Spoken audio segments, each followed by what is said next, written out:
My name is Douglas Ayres. I am an orthopedic surgeon here at Beth Deaconess Medical Center.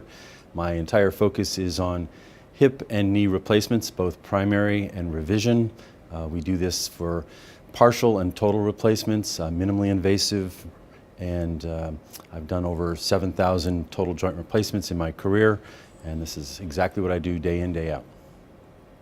Joint replacements, hips and knees, are some of the best operations that have ever been developed.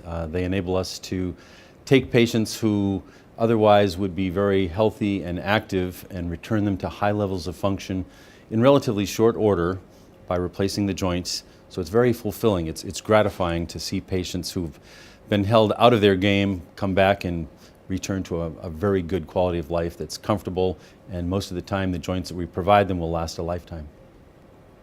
And I see two major groupings of patients. I have very active, athletically oriented people who are trying to get back to higher quality of sports, dance, skiing, golf, etc., but they're in so much pain that joints are just holding them back. My other area is patients with very extensive and complex medical and orthopedic histories that need to have very tight, integrated, complicated medical approach so that they get the best possible outcome.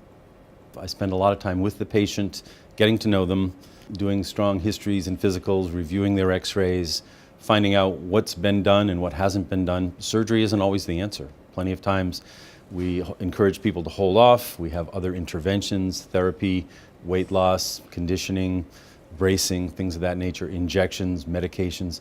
So surgery isn't always the answer, and I will hold off on surgery unless it's the best thing to do.